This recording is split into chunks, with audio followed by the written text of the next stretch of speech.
Olá pessoal, tudo bem? Hoje vamos falar sobre o papel da nutrição na espondilite anquilosante.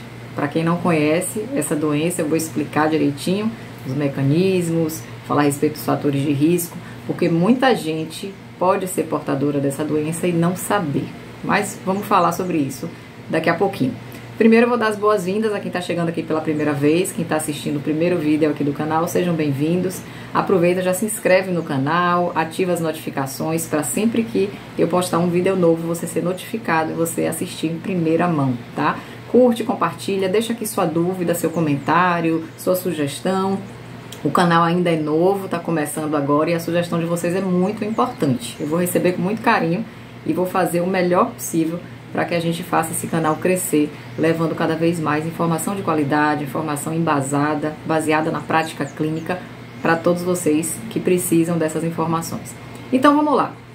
A espondilite anquilosante é uma doença autoimune, tá? Inclusive, para não deixar passar nenhum detalhe, eu trouxe aqui uns slides para eu ir me guiando e não deixar passar nenhum detalhe, porque é super importante chamar atenção para alguns critérios iniciais dessa doença, porque como eu falei, tem muita gente que já é portador e não faz nem ideia de que tem essa doença e ela está muitas vezes numa fase inicial, com poucos sintomas, ainda sem alteração de parâmetros bioquímicos. E esse, como eu trabalho muito com prevenção, né? Esse é o momento certo para a gente intervir, principalmente fazendo as mudanças comportamentais, as mudanças de estilo de vida, porque tudo parte daí.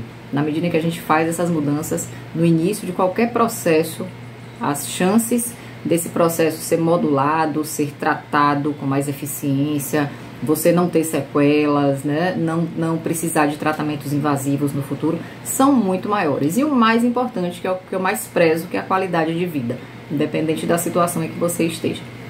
Então, eu trouxe aqui algumas observações importantes para que eu não deixe passar nenhum detalhe, tá? Ela é uma doença autoimune do grupo das espondiloartrites. Então, ela é prima ali, amiga da artrite reumatoide. Apesar do quadro clínico ser um pouco específico, né? Elas têm características específicas, mas são bem parecidas, certo? E por que o anquilosante? É interessante esse termo, anquilosante, porque isso significa junção, fusão. Como assim? Então, a espondilite anquilosante é uma doença autoimune, como eu falei, de caráter inflamatório. Existe a predisposição genética, sim, né? São os 3 pilares aí importantes, mas os fatores ambientais, eles vão realmente ser os principais gatilhos desencadeadores e complicadores também, quando a pessoa já tem a doença, mas ela não cuida. Então, se ela descuidar e deixar alguns fatores ambientais afetarem esse processo, ela vai ter novas crises de dor, no caso específico aqui da espondilite anquilosante. Mas por que esse termo anquilosante? Justamente pelo fato de que esse termo significa fusão, junção. Então existe uma inflamação articular, principalmente aí nesse eixo, né, sacroilíaco, que é essa região da bacia, aqui do quadril, que é um processo doloroso, inflamatório, bem complicado.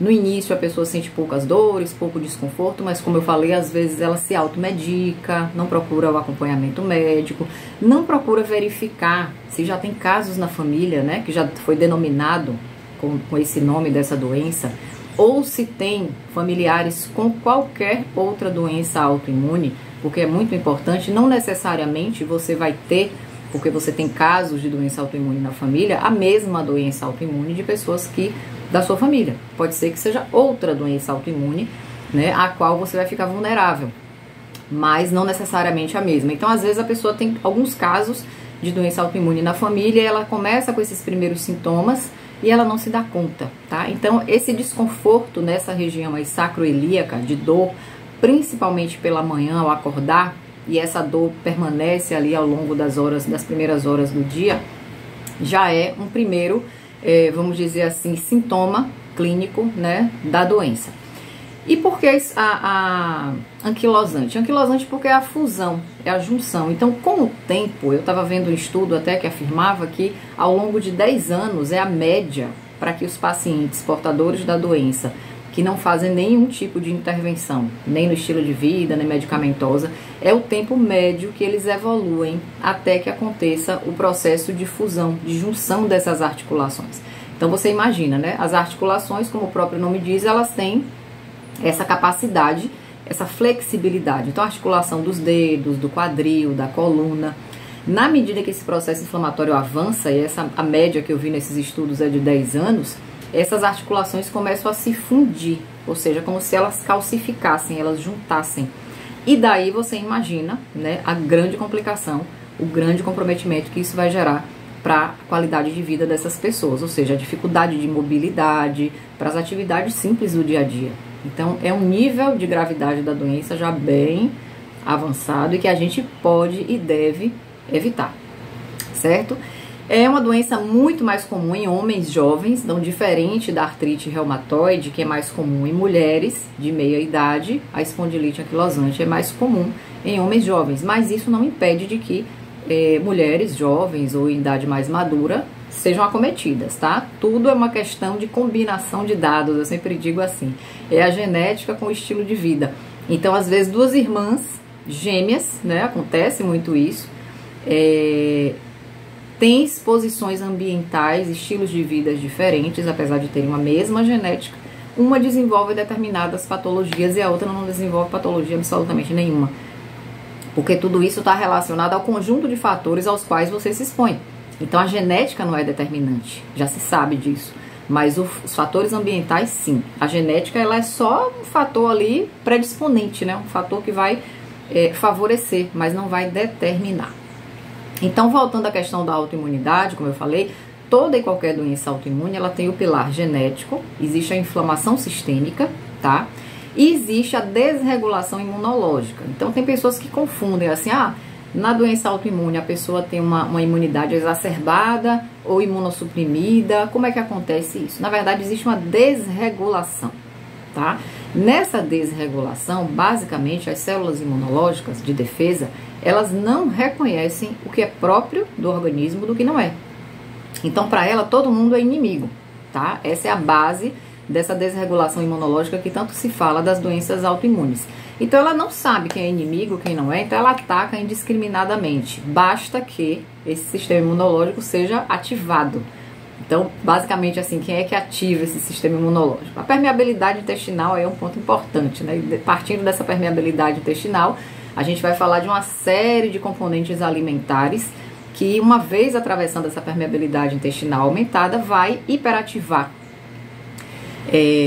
esse sistema imunológico e ele vai atuar de maneira desregulada. Então, não quer dizer que está exacerbado nem que está suprimido, mas está desregulado, tá?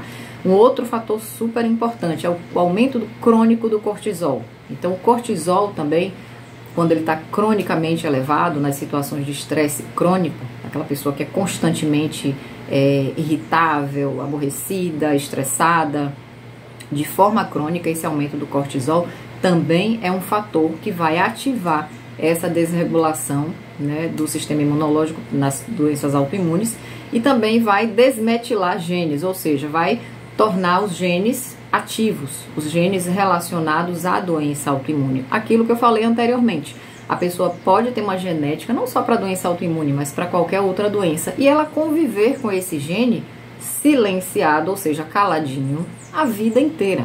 E isso vai depender basicamente do estilo de vida. Daí entram diversos nutrientes, que eu não vou me ater nisso agora, mas, por exemplo, o metilfolato, que é a vitamina B9, é um importante silenciador de genes, tá?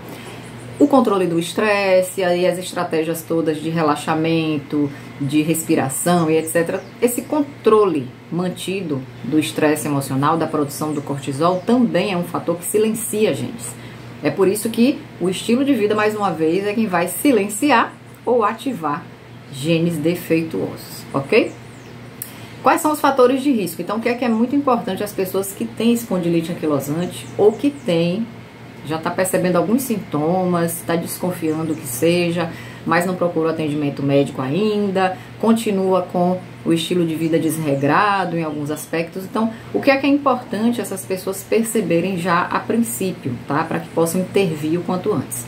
Elevação de 2 parâmetros bioquímicos, que muitas vezes em exames de rotina não são solicitados, mas é importante a gente ficar atento, que é a PCR ultrassensível e o TNF-alfa. que são 2 marcadores de processo inflamatório, e nesse caso do TNF-alfa é bem específico aí para processo de autoimunidade, tá? A genética, então, observar, tenho casos na família? Não tenho. Se não for da espondilite anquilosante, é de outra doença autoimune, isso também é uma coisa para deixar a gente mais alerta, tá? Estresse crônico, então se você é uma pessoa estressada, cronicamente irritadiça, né, que quer abraçar o mundo e resolver o problema do mundo inteiro, isso gera uma sobrecarga que muitas vezes a curto prazo não traz consequências, mas de médio a longo prazo os prejuízos são assim incontáveis, tá? Não só para doenças autoimunes, mas para riscos cardiovasculares, câncer e uma série de processos mais. Sobrepeso e obesidade. Então, se você se encontra aí com mais esse critério, se você, né, reconhece que tem mais esse critério aí, fique atento, porque o sobrepeso e a obesidade são processos inflamatórios sistêmicos. Então, a pessoa que tem sobrepeso, principalmente a obesidade central, que eu chamo muito a atenção sempre, às vezes a pessoa é magra, tá? Tá dentro de um biotipo magro, mas ela tem acúmulo abdominal de gordura. O que é que isso significa? É um fator de risco para processo inflamatório sistêmico. Então, uma vez a pessoa tendo um organismo inflamado, ela tem um terreno biológico ruim. Terreno biológico é quando a gente tem um contexto de inflamação sistêmica. E esse terreno biológico, ele realmente não vai germinar boas sementes, tá? Se a gente alimenta esse terreno biológico aí por anos com esse processo inflamatório, as chances dos outros fatores de risco aí do estilo de vida promoverem algum tipo de processo patológico é muito grande. Então, sobrepeso, obesidade, mas principalmente obesidade central, é um fator de risco importante. Outro estudo que eu estava vendo, né? 40% dos pacientes com espondilite anquilosante têm inflamação intestinal subclínica. O que é que significa isso?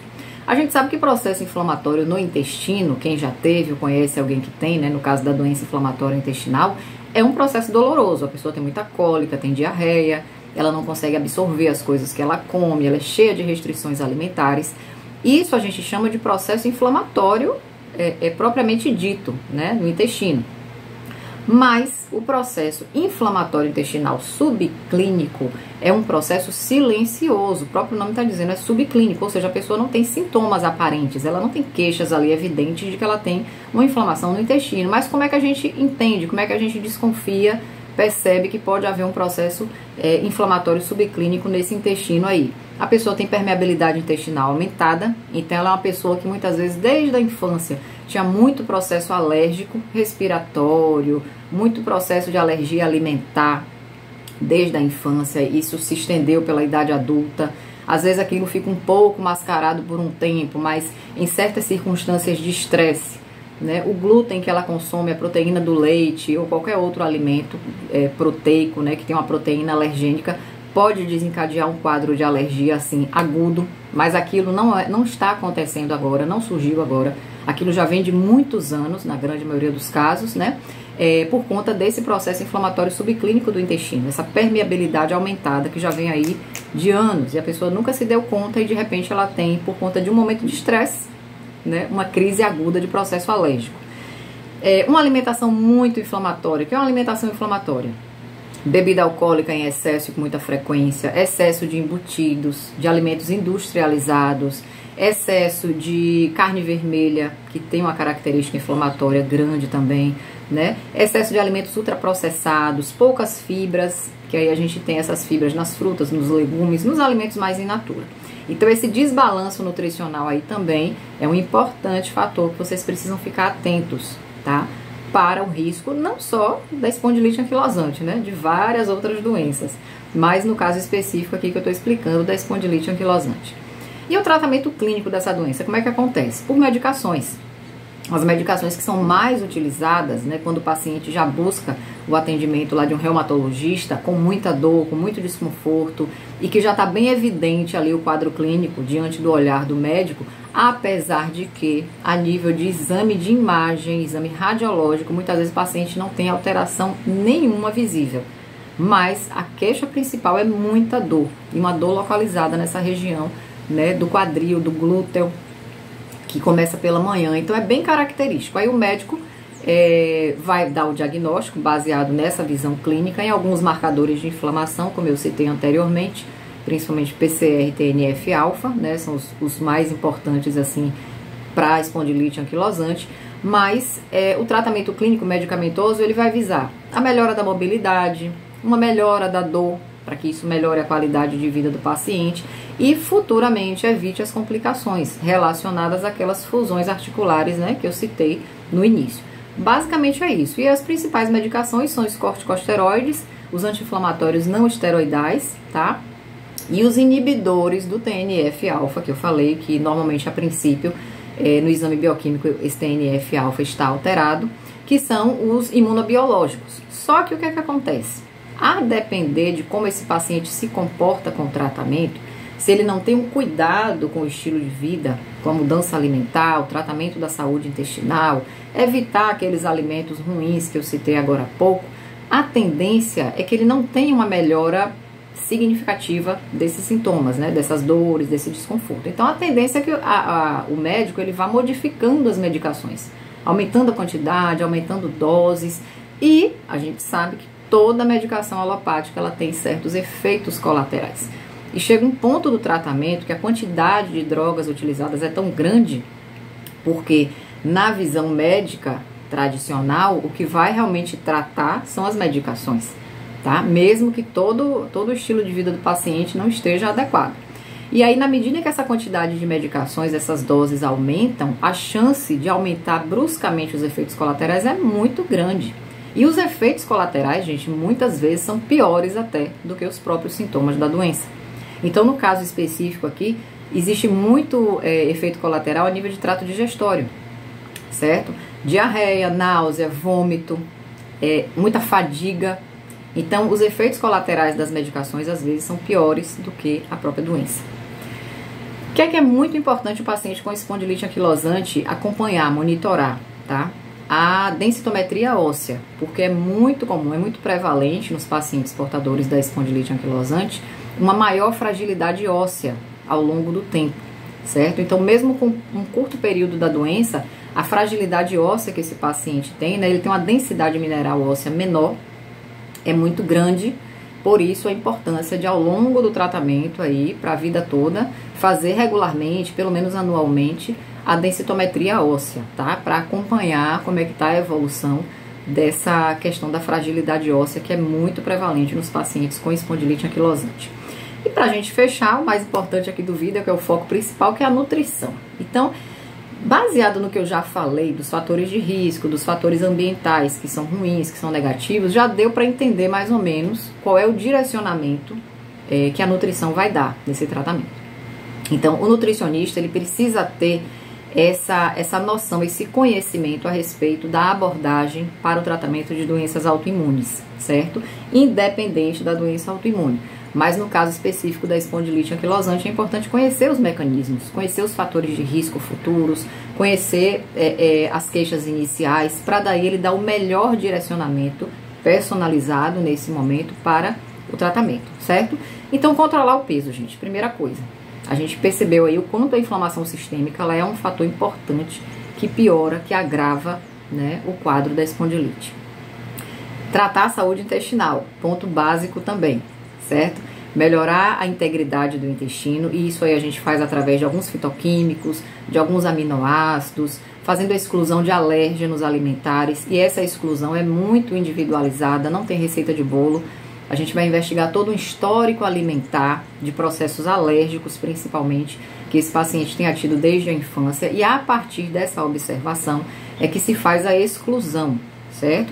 E nessa exclusão, é claro que a gente vai retirar o glúten, porque o glúten, ele tem uma característica importante, né, em aumentar a expressão das células TH17, que são células que normalmente não são células que ativam a condição de autoimunidade.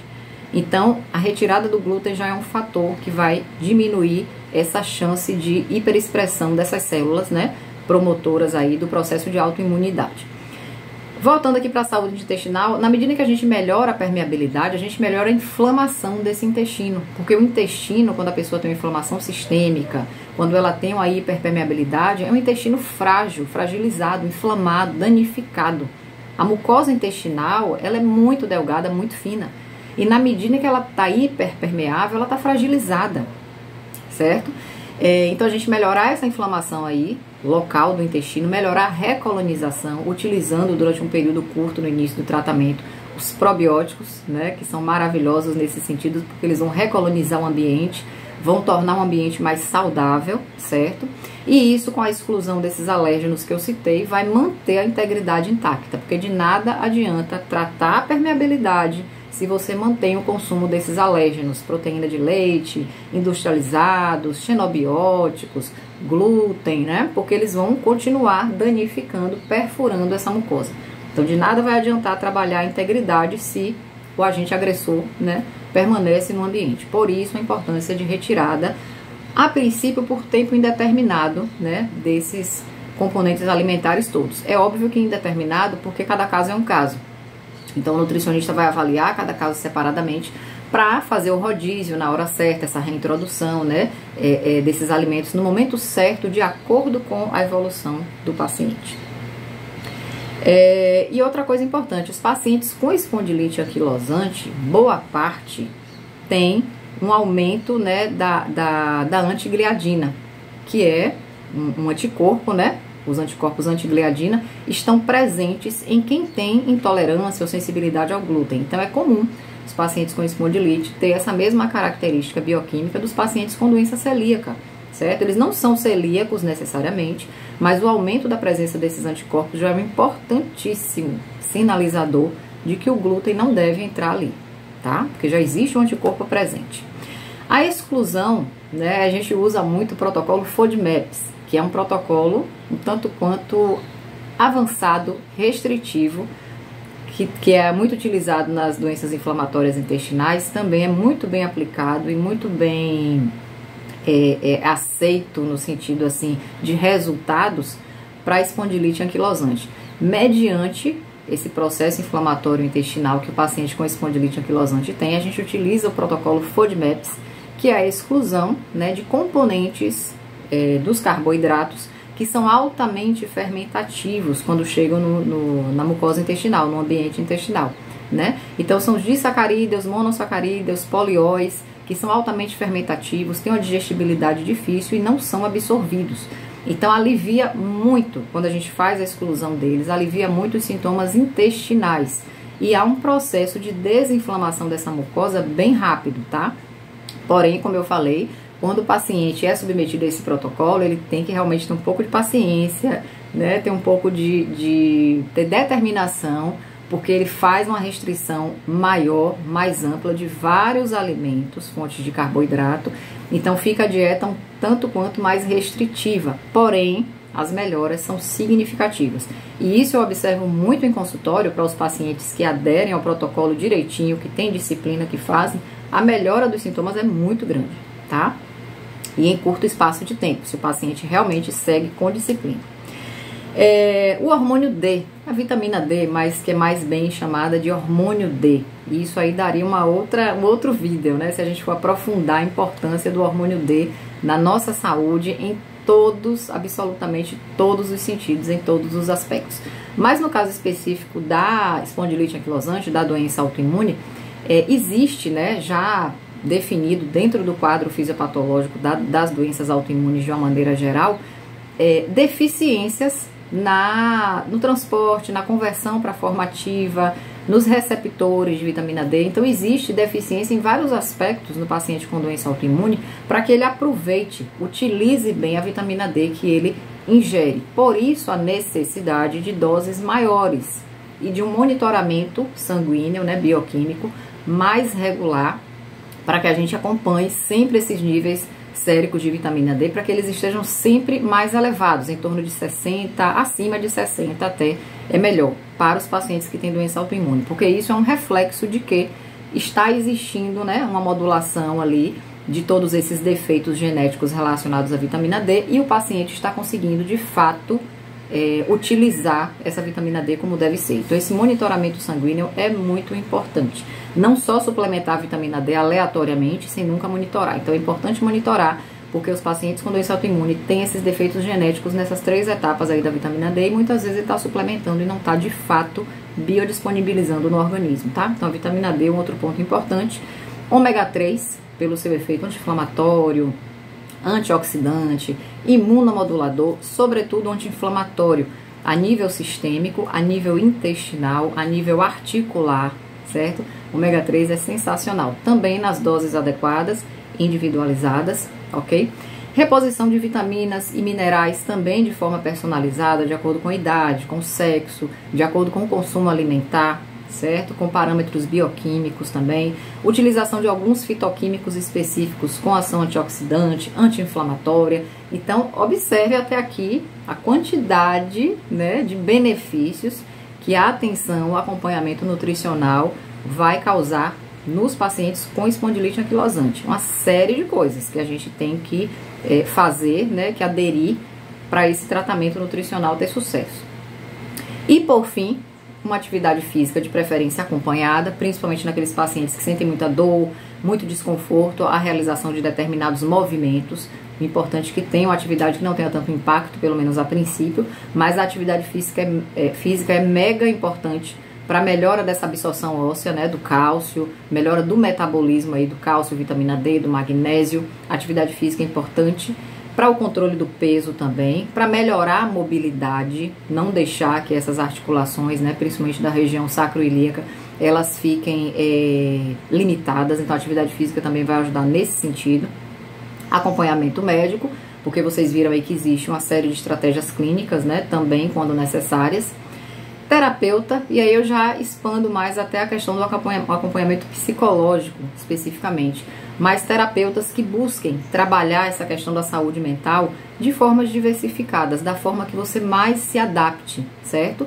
Então, essa melhora da saúde mental, ela é muito ampla, né? Existem muitas estratégias, muitos caminhos de você realizar essa saúde mental diariamente, controlar os pensamentos, diminuir a ansiedade, para que isso não chegue a uma condição de depressão, porque vai piorar o quadro, tá? De ressignificar algumas questões emocionais aí antigas. Então, essa intervenção terapêutica é extremamente importante. E aí eu aproveito e já deixo a dica aqui no final desse vídeo, para que vocês assistam a live anteriormente aqui que foi postada, com o Bruno Moraes, que é terapeuta, e ele falou de algumas estratégias importantes na prática, bem simples de serem utilizadas, incorporadas aí na rotina, que melhoram essa questão da saúde mental, do controle da ansiedade, da ressignificação, né, de alguns pensamentos ali, de crenças. Então, foi uma live muito legal para fechar aqui. Vai lá e assiste, que você vai gostar, eu tenho certeza.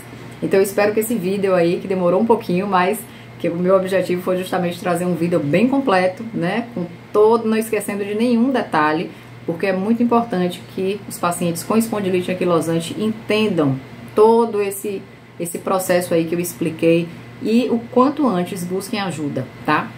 Busquem alterar, modificar, melhorar o seu estilo de vida, porque é esse o caminho para que você não tenha complicações futuras e não perca de forma muito drástica a sua qualidade de vida, porque esse é o maior objetivo nosso aqui. Então, espero que você tenha gostado e até o próximo vídeo.